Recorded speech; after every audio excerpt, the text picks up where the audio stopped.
Yo, yo, yo, yo, yo, yo, yo, what it is, what it be, it's your boy DKB back with another episode of the Midnight Truth, where we speak the truth, the whole truth, and nothing but the truth, so help us God.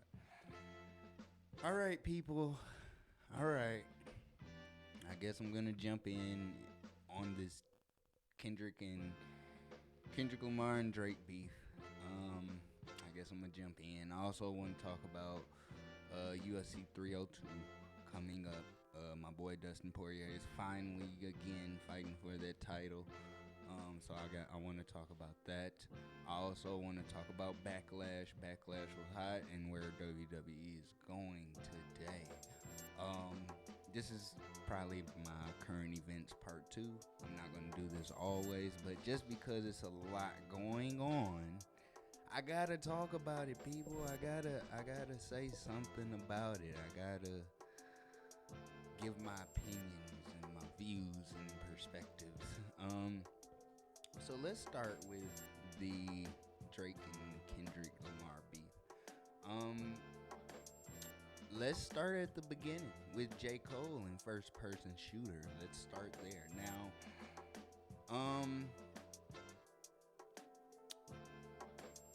at first, I'm not gonna lie. I'm not gonna lie. First, I really was upset that J. Cole had backed out of the beef of the Big Three competition. Um, but then, okay, so we got first person shooter out the way, and then like that comes around and Kendrick responds. Now, Kendrick did what J. Cole should have did. Okay, Kendrick came back and responded to Drake and Cole and let y'all know, hey, nah, this ain't like what y'all thinking it is. Kendrick is still here. Okay, he showed that on like that. But this is my take on J. Cole and Kendrick. I truly, honestly believe they are 100% best friends or good friends. I don't know the connection, but I'm almost sure they are great together. Talk to each other all the time. I'm pretty sure they got a strong relationship. So, with that being said, Kendrick Lamar didn't really. He took jabs at J. Cole. Don't get me wrong. He took jabs at J. Cole, but that was more friendly competition of responding back to the friendly competition of J. Cole. From what Kendrick said about J. Cole, the stick line and that the big three line, all that. Now, I will say this about J. Cole. I feel like J. Cole instigated all of this shit by standing on. At first, I don't understand. Okay, this is what I don't understand about people. If you remember, okay, the only person that was putting out shit for a long time was J. Cole. Consistently. Drake wasn't around. He might have popped out here and there. I'm talking about between now and the last, let's say 2 years. Let's say 2 years. Now in the last 2 years, Drake and Kendrick have popped out here and there, popped out here and there, popped out here and there. Now Drake has been more consistent than Kendrick, but let's be honest here. Let's be honest here. Drake nor Kendrick has not been as consistent as J. Cole has in these last 2 years. Minus the exception of the apology and backing away, but we finna get to that. Now, J. Cole being consistent as he was standing on business. Okay, he was coming for everybody. Wasn't just Drake, wasn't just Kendrick. He was coming for the whole game. He released Might Delete Later. Now, this to me, Might Delete Later was him saying, I'm number one. Fuck the big three subliminally. Okay, fuck the big three subliminally. I'm number one. I'm the GOAT. I'm standing on business. Now,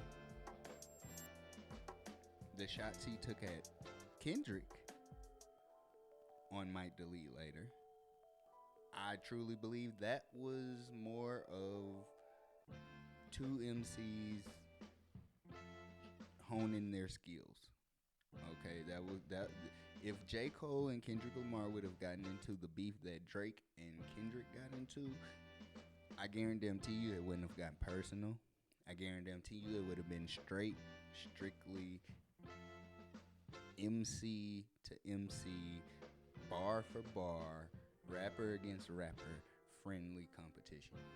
Okay, I don't think the mothers and the fathers and the daughters, the sons, the families, the allegations, I don't think none of that would have happened with Cole and Kendrick. However, so Kendrick sends the like that. Cole responds back on Might Delete Later, on a couple of songs actually. I know it was Crocodile Tears,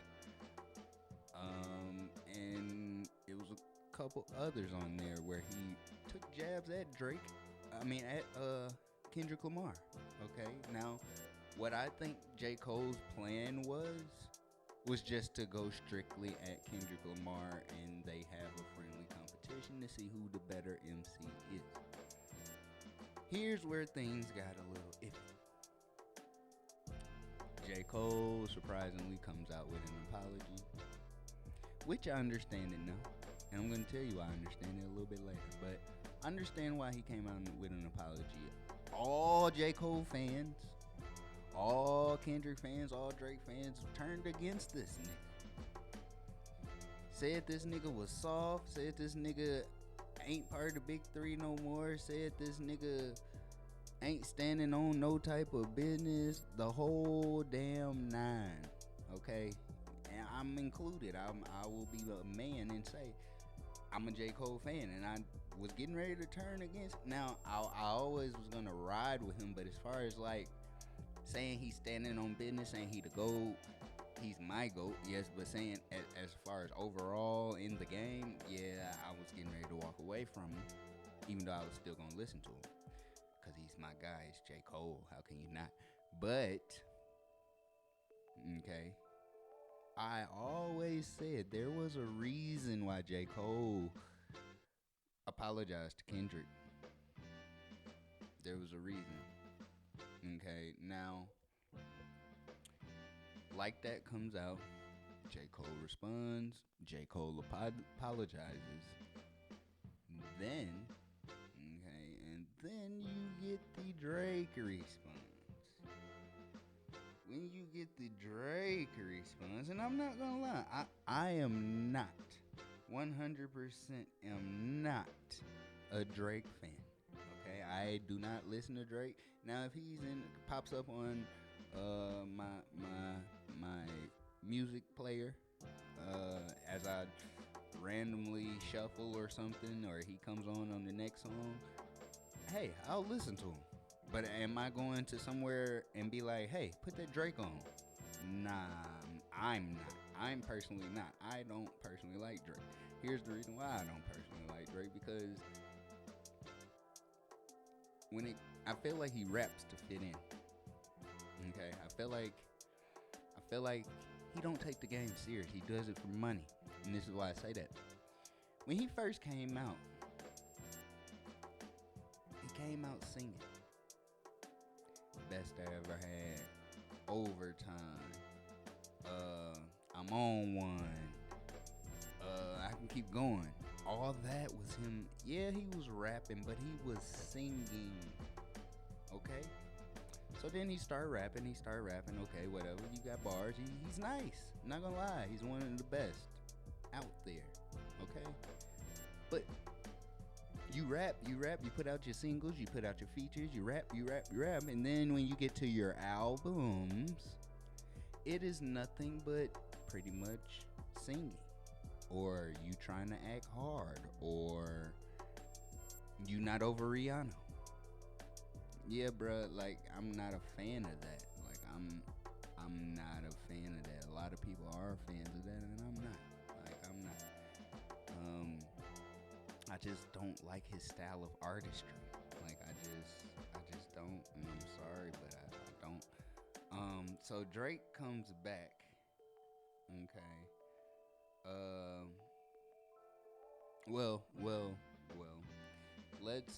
Let's include the other people. We gotta bring this full circle. So on Future and Metro Boomin's album, We Don't Trust You. You got a few ops of Drake responding to Drake. Okay, you got ASAP Rocky, you got The Weeknd, you got Metro Boomin, you got Future. Okay, so then Drake comes out with Push Ups. And Push Ups was hot. Push Ups was hot. Okay, that right there was a response we were waiting for from Drake. Not gonna lie, that right there for Drake set the tone for him, not for the beef, but for him set the tone, right? Then we get Rick Ross stepping in there. Rick Ross, nobody cared, bruh. Nobody fucking cared about what the fuck you gotta say. Like, literally nobody cared at all. Then Kanye came out with his Like That remix. Yeah, your beat was fire, but you showed that I can take the beat that you sampled from me and I can make it 30 times more better than what you did. That's basically what he was doing. And he included himself in a beef that he really didn't need to. Like, at this point, Ye just trying to stay relevant, man. So nobody cared about Ye's diss either at all. I didn't even hear nobody talking about it. Then you get Taylor Made. Taylor Made was a response to Rick Ross, ASAP Rocky, The Weeknd, Kendrick Lamar, all that. That was nice too.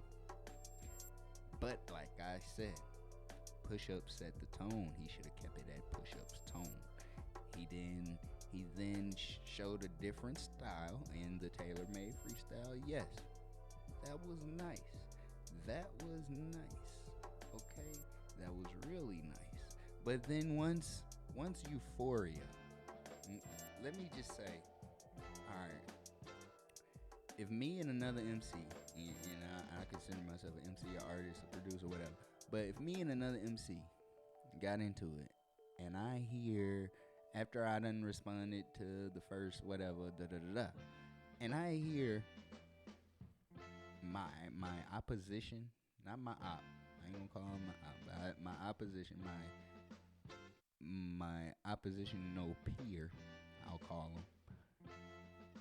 After I hear him give my whole family a family session of therapy, alleged daughter that you may or may not have, son that you have and hid for a year or two, your mom, your dad, and he broke down everything about your character to them, why they should feel this way about you.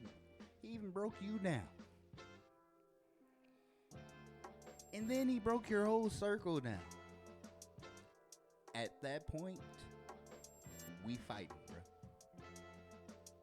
At that point, we fighting, bro. Like, ain't no response track. Is where you at, bro? Cause we finna throw hands.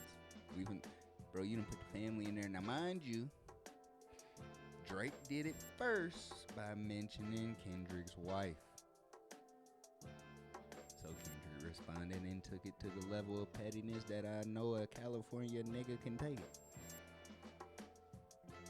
Alright, so Euphoria comes.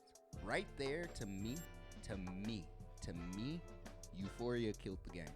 Euphoria killed the whole beef. There was no more beef to be had after Euphoria, because it was like, damn, this man just broke you, your family, and your circle down.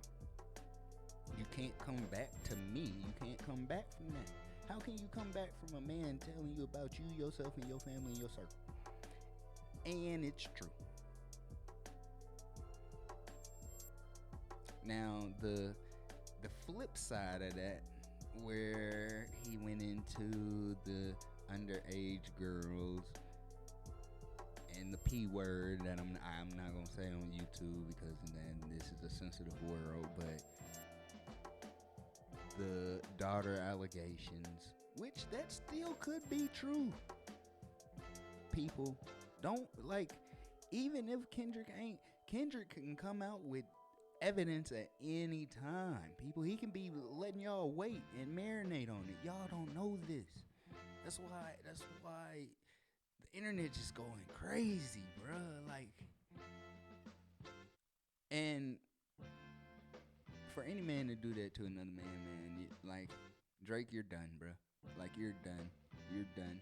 Now, is Drake's career over? Hell no. Hell no. But I can guarantee you, his career has changed now. His career has fully changed because Kendrick Lamar has set his career on fire and put it in a crematorium. Like, I'm serious. I'm so serious when I say that. I again, out of the big three, I'm a big J. Cole fan. Then comes Kendrick Lamar. I don't like Drake, but this shit that Kendrick Lamar just did changed the whole hip hop game forever. Okay, this shit that Kendrick Lamar did just solidified him in so many ways possible that I don't think the world can even give him. Kendrick Lamar just snapped, spazzed, everything. Like, the man, I don't know if he's been listening to what the world was saying. I don't know. He obviously been listening to what Drake was saying. He obviously been listening to what J. Cole was saying. The two of the three biggest artists that we have right now. But Kendrick obviously been listening to the world. He's been listening to his team. This man went to a level that I ain't never heard. Even Tupac. Yeah, Tupac came with the first off, fuck you bitch, and the clicky came. I fucked your wife type shit. Yeah, okay. But this has got to be the pettiest rap battle I've ever heard. The greatest rap battle I've ever heard. But the pettiest rap battle I've ever heard in my life. Because Kendrick took it there, people. Kendrick said some shit that you gotta fight me over, bro. You gotta fight to the death too. You gotta fight until one of us can't no more. After them words, but Kendrick did say, don't talk about my wife or my kids. And what did Drake do? He mentioned his wife's name. Fair game, people. Now, this is my opinion on all of the shit that came out in the beef. I personally I have to see receipts, but I'm not going crazy to see them. This is why.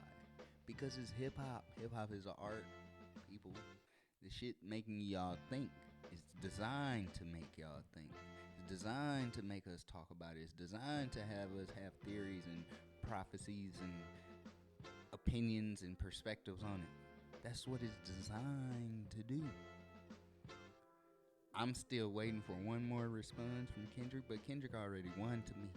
Kendrick, all I've heard on the internet all day, Kendrick. Outside of the Drake shooting at his house, outside of the Drake looting at his office, at his store, OVO store, the They Not Like Us spray paint, outside of the guy, I don't know if y'all seen the video of the guy laying the flower and the candle saying he's dead. Outside of Rick Ross blasting this man. Outside of all of that. Kendrick is winning. Kendrick is winning. He has won. This beef might be over. But I'm still waiting for one more response from Kendrick, bruh, to solidify it, really. Because the Heart Part 6, now this is where I wanted to go.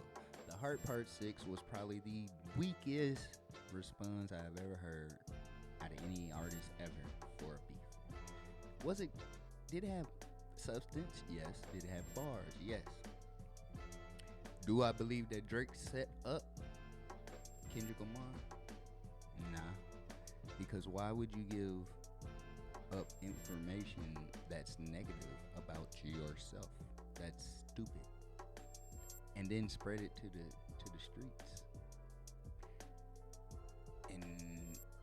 But I will say this: both of these guys got to show proof about something. Now, Kendrick, like I said, can come out with a evidence. This can go one or two ways for Kendrick as he responds to the Heart Part 6.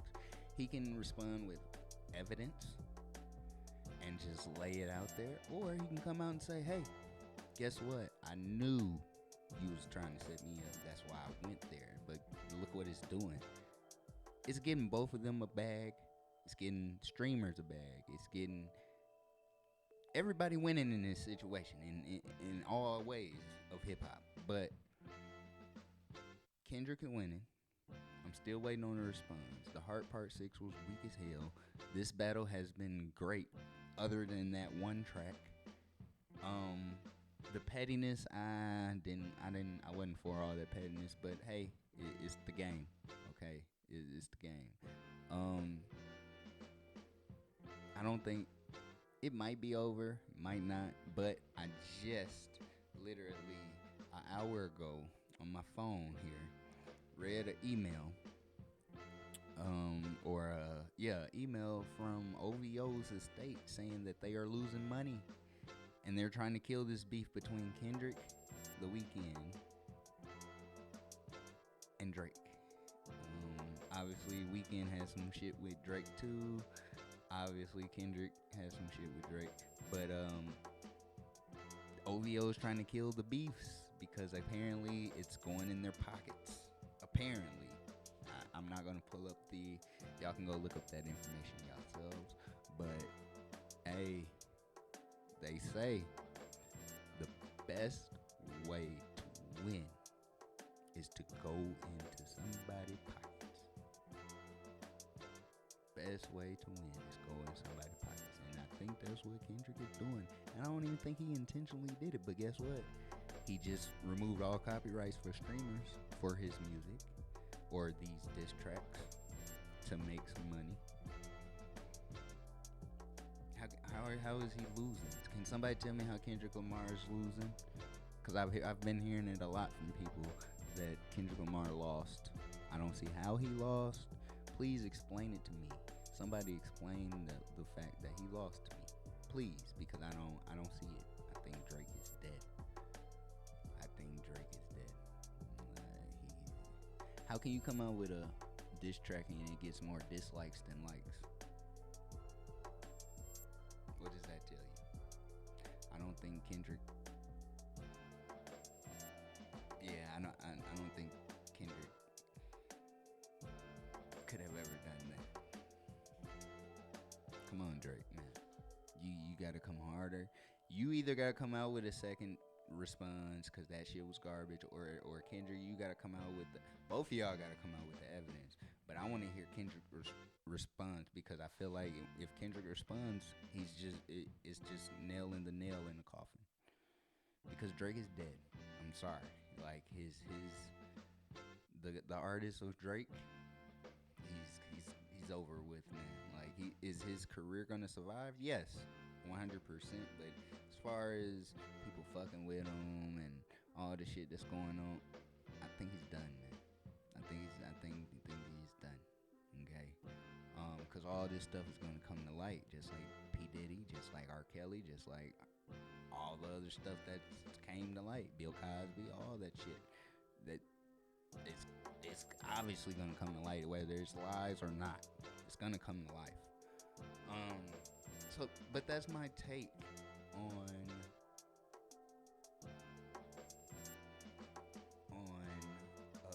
the Drake and Kendrick Lamar beef. And I will say, Not Like Us, that to me solidified the fact that Drake is over with. This beef is done because this man made a diss bop song.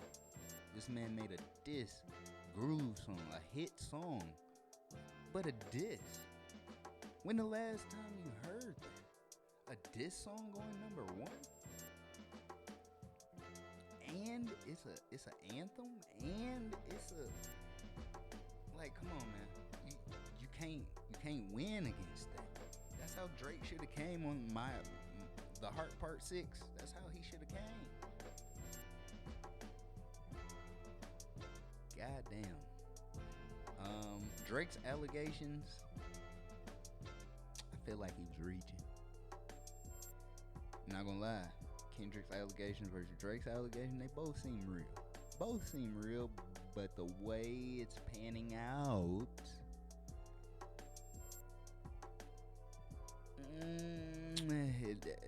Drake's still losing.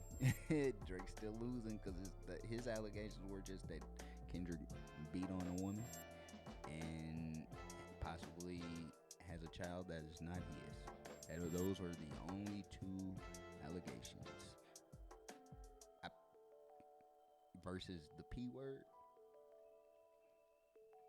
What you think gonna win? What you think gonna win, bro? But that's my view, no pun intended, on the Drake and Kendrick Lamar beef. Do I think it's over? For sure. I have no idea. Do I want it to be over? I just want them to get back to making good music. The beef is gonna get kind of old here pretty fast because they've been going back to back to back to back to back to back to back to back to back. But that's just my take on it, man. I'm here for it because hip hop ain't had this in a long time. Quavo and Chris Brown beef, that's not to be talked about because obviously Chris Brown stood on that business. I also want to, before I move on to wrestling and UFC 301 and 302, I honestly feel like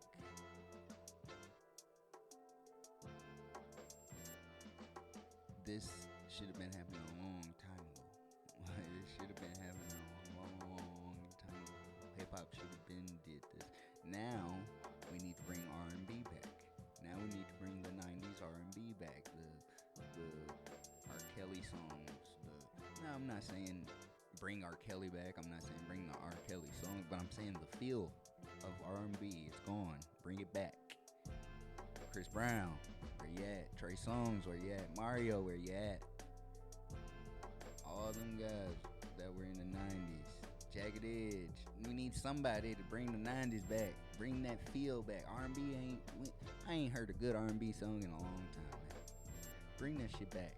Bring that shit back. Make R&B lovable again. Talk about love again, please. But that's my take on the Kendrick and Drake beef.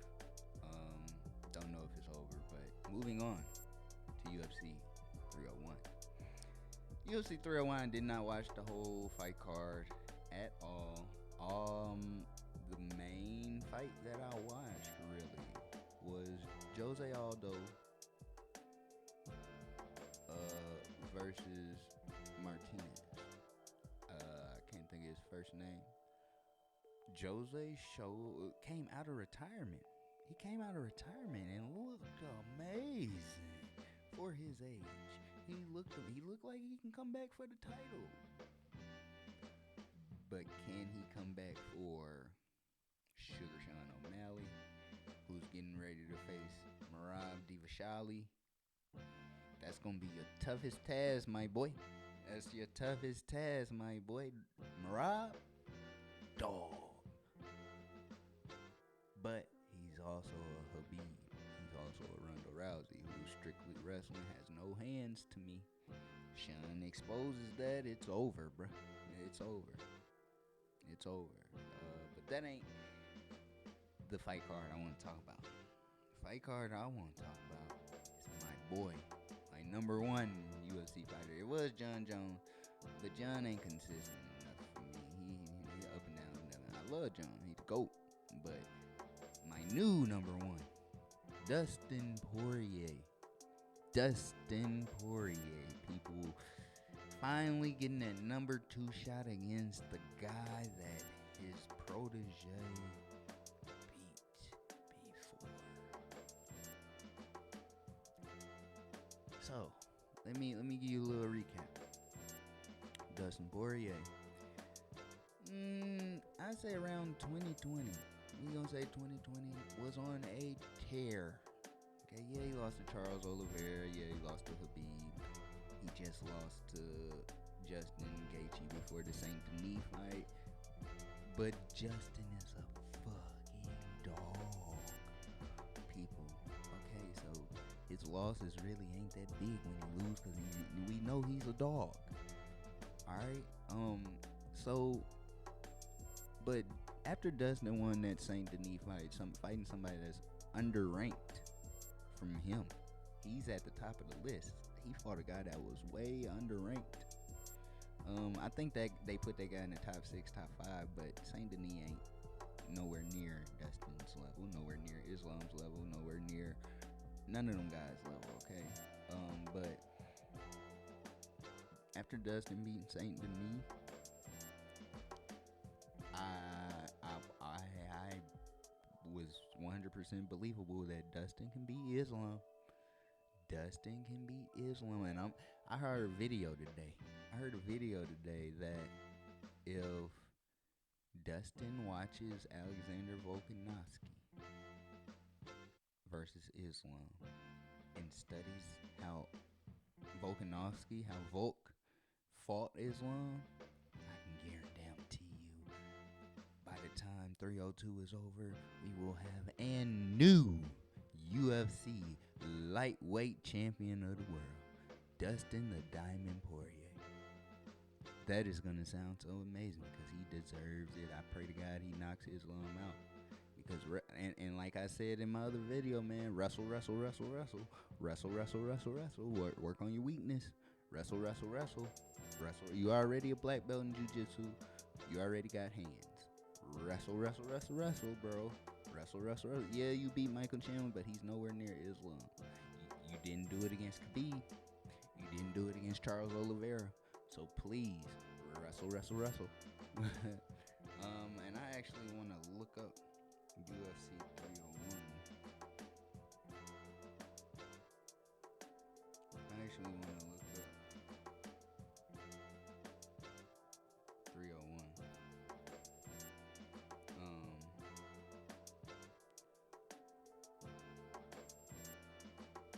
Let me see who else is on the card.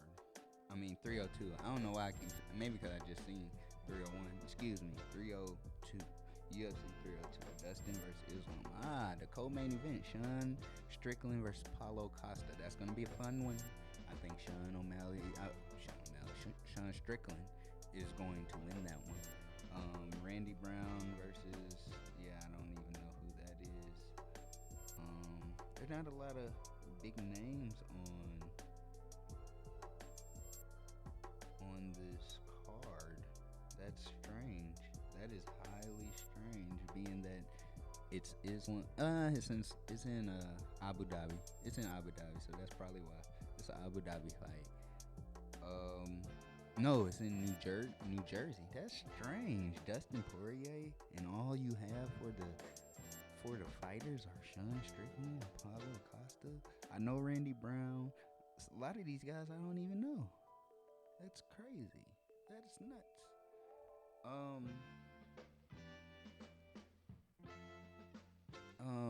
Okay, well, I guess the only two fights that I'm looking for on that card is Paulo Costa and Sean Strickland, who I think Sean Strickland should win that one. I never had faith in Paulo, and I'm praying to God we get in new for Dustin Poirier, pretty much. But that's all I got to say about that. It really ain't nothing else I want to see in the UFC world right now other than that. So let's move on to wrestling.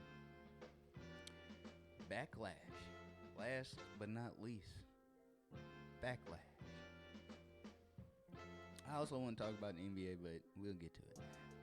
But last but not least, Backlash. These are the things that I really wanted to talk about. Backlash was nice.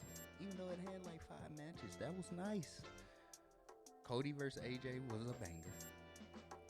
Okay, I have no issues with that match whatsoever. That Cody cutter off the top rope, crazy.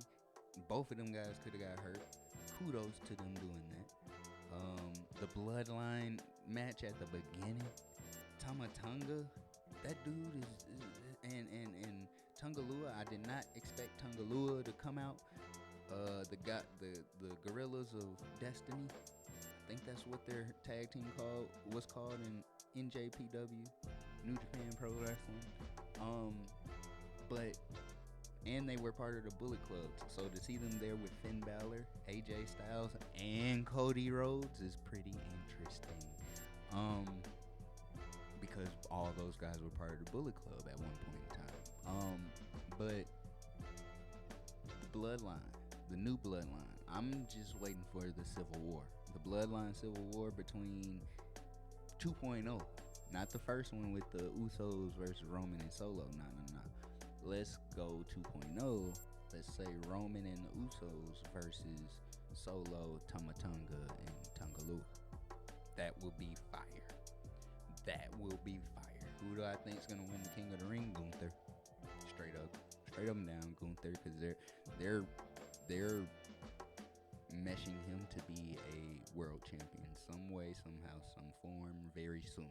I can see it. Bayley winning her match. I did not like the ending of the triple threat, Naomi and Tiffany Stratton. I did not like the ending, the roll up pin. I guess it was to protect the fighters, Tiffany Stratton and Naomi. I don't know. It seemed kind of rushed. I didn't like that. Damian Priest and Jey Uso. I liked it. I liked it a lot.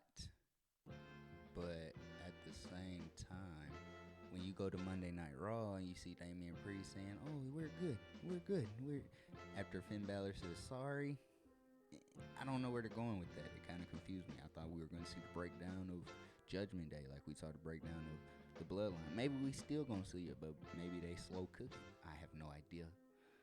But I definitely think that they're going to do it because Damian Priest has his own entrance music now, and he never did.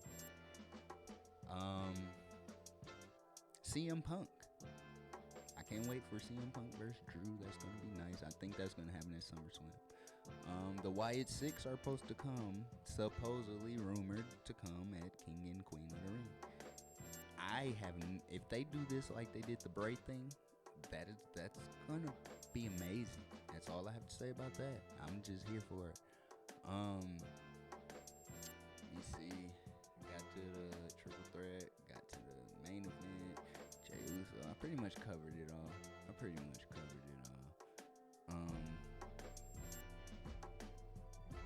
I'm interested to see where Triple H is going to take the WWE here in the next few weeks, especially after the WrestleMania we just had. And he's bringing back some of the old PLEs, pay-per-views, whatever you want to call them. He's bringing back some of the, like, Backlash. That's maybe like 2-3 years brand new back. I want to see him bring King of the Ring. That's 2-3 years back. But I want to see, like, Armageddon again. I want to see Vengeance again. I know they do a lot of it with NXT now, the names of the PLEs. But, hey, I'm here for it, man. I'm glad Triple H and Shawn Michaels are running things and not Vince. Vince was out of there, old news.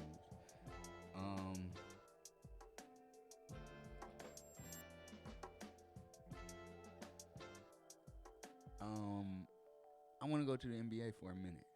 Just jump to the NBA for one little minute. Get off of wrestling because wrestling's like it's still cooking stories. But Anthony Edwards is my new favorite people. I didn't know a lot about Anthony Edwards until maybe the last 2 years. This year specifically, but last 2 years, Anthony Edwards. Now, mind you, I don't watch basketball as much as I used to, but I keep up with it. And Anthony Edwards is that man. He's a dog. I think they're going to beat Denver, and if he wins this championship, oh boy. Do I think if they beat Denver, they're the team to beat. Plain and simple. If Anthony Edwards in Minnesota and Cat them, if they beat and Gobert them, if they beat Denver, man, hey, Timberwolves are the team to beat. I must say it. Timberwolves gonna be the team to beat. They beat Denver. They got 2 more games to do it. And Anthony Edwards is putting up 50 a game on these niggas. Damn near. He put up 27 last night. But, goddamn. That's crazy. That is nuts. And what's making me like him is he just don't give a damn. He don't give a damn. He's different. He's different. Hey, I'm all for it, man. I'm all for it. I just had to get on here and speak my mind about the shit that's been going on. Like I said, I'm not gonna do these current event things all the time, but it's been big shit happening, you know. So hey, I gotta react to it. Everybody else is, I gotta jump on it too. But while I'm here, and I usually do birthdays at the beginning. I'm doing in a minute. Let's do a question of the day, since this ain't your typical podcast. What's your favorite taste? That could mean a lot of things. That could mean a lot of things as far as taste. What is your favorite taste? I have a old school taste. As far as fashion, my favorite taste for food is Italian, anything but lasagna. Colors, blue and black. Cars, Lamborghini, Cadillacs, box Chevys. That's about it. But yeah, man, I'm not flashy. I'm not materialistic. I don't care about the name, brand, shit. I'm simple, man. I'm simple. So my favorite taste is simple. Simple. That's my taste. Simple. I love to color coordinate, but I'm simple. Okay, very simple. But let's go ahead and hit these birthdays real quick before we get off of here. What is today? Today is May 7th. So May 7th birthdays. Let's see who you share birthday with on May 7th before we get out of here. Alright, top celebrity birthdays. Amy Heckerling, the famous director. Brecken Meyer turns 50. 80 Bryant turns 37. The comedian Maya Erskine turns 37. Alexander Ludwig from Heels. That was a great show. That might be up there in my top 10. He turns 32. Wow, he the same age as me. That's crazy. He don't. Wow. Okay. I don't see too many. Gary Cooper. Actor Gary Cooper is his birthday today.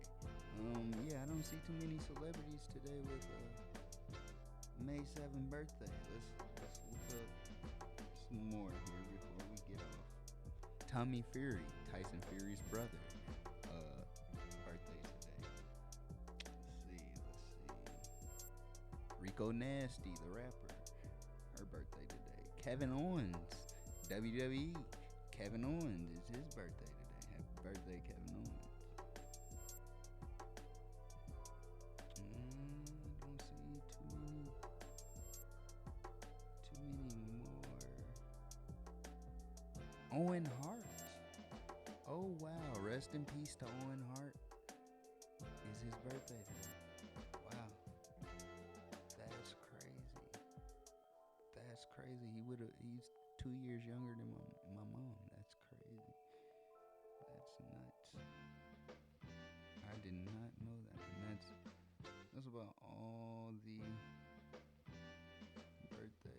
Will Ospreay. AEW's Will Ospreay. That's where we're gonna end that. So yeah, those are my opinions, perspectives, ideas, questions, whatever on the current events that are happening right now as of May 7th. Again, I'm not going to be doing all these current event podcasts because that's going to bore y'all. So it's going to be different the next time you see me on here, I promise. Also, new music coming. I got hella music ready. I just ain't released it. It's coming. My book is coming. My book is finally done, as I stated before. And this is your boy DKB with another episode of the Midnight Truth. Here speaks the truth, the whole truth, none but the truth. So help me God. And I'm out, people.